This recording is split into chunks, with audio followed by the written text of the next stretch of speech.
I wish I had not waited 14 years. Somebody said if you want to lose something, lose money. You can get that back. 8 out of 10 millionaires have been financially bankrupt. Walt Disney filed bankruptcy 7 times and had 2 nervous breakdowns. But don't lose time. There were 14 years I sat on the sideline. 14 years I said, I don't have an investor in me like Tony Robbins. 14 years that said, I don't have an MBA or a PhD, and I can't compete with these guys. I have the complexion of rejection.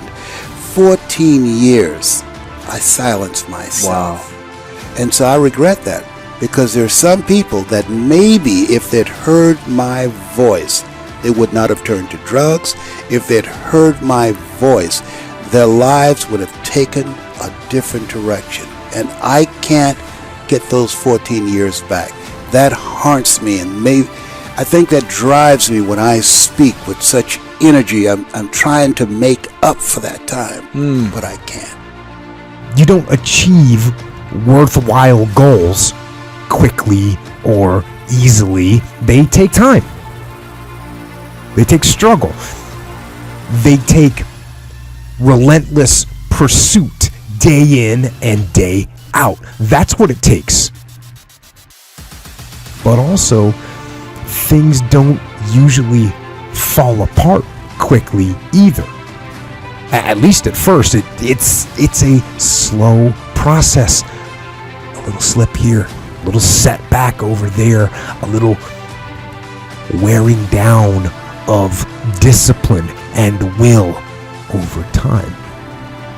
That's the thing. Success and failure are generally slow processes. Either slowly building things up or gradually tearing them down. And that's why I say you've got to pay attention. You have to watch. You have to watch every single second. Because those seconds, they turn into minutes. And minutes turn into hours, and hours turn into days, and days turn into years. And so, that second that just went by, that counted. And so did that second. And so did that one. And in those precious seconds, you were either building or you were decaying. You were either gaining ground or you were losing ground in that second. And in every second. Every second counts. So make every second count. Should be afraid of taking risks and pursuing something meaningful. But you should be more afraid of staying where you are if it's making you miserable.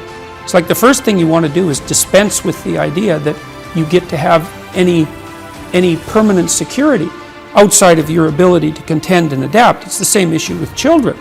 It's like you're paying a price by sitting there being miserable. You might say, well, the devil I know is better than the one I don't. It's like, don't be so sure of that. The clock is ticking. Yeah, and if you're miserable in your job now and you change nothing, in 5 years you'll be much more miserable and you'll be a lot older. It's a luxury to pursue what makes you happy. It's a moral obligation to pursue what you find meaningful. And that doesn't mean it's easy.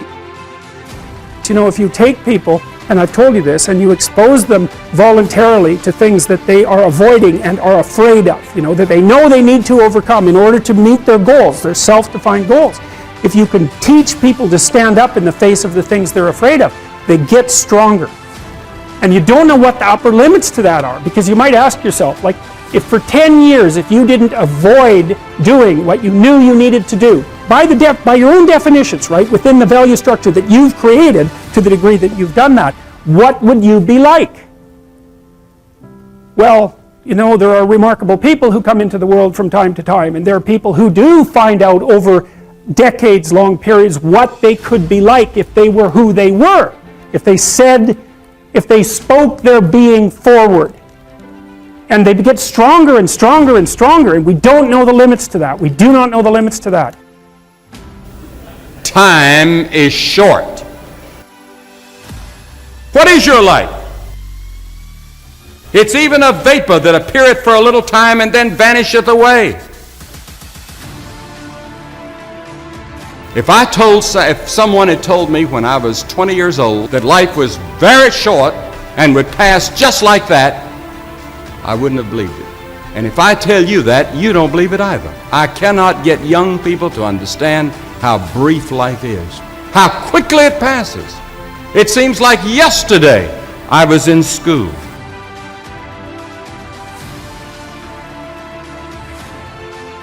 Every one of us here has been given the same amount of time in a day. 1,440 minutes a day, 168 hours per week. The days of our years are 80 years and 10. And if by reason of strength they are 80 years, yet is their strength labor and sorrow, for it is soon cut off, and we are passed away and cut off. 70 years God allows us. And it's interesting to me, with all of our medical science, we've never passed that magic mark. The average American male today lives 70 years and 4 months. The average female, 73 years and 6 months. More people live to be 70, but the average age of an American is still 70, as taught in the Scriptures. Now, 70 years God allows us. Let's think a moment. What do we do with those 70 years? The first 15 are spent in childhood, and then 20 years we sleep. And then the last 5 years, physical limitations are curtailing your activities. They haven't curtailed mine yet, but my 5th year till 70 starts next year. Only 30 years left, and part of that time must be spent in eating meals, working, and figuring out your income tax, things like that.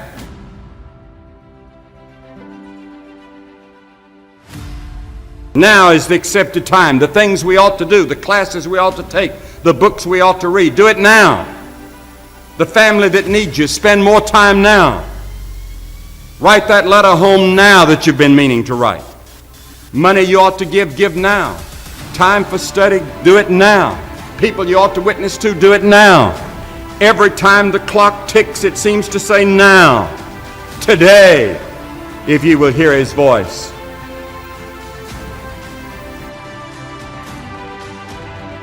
There is the category of problems in life, and it ain't going anywhere. And so the question is, can you deal with the whole category at the same time?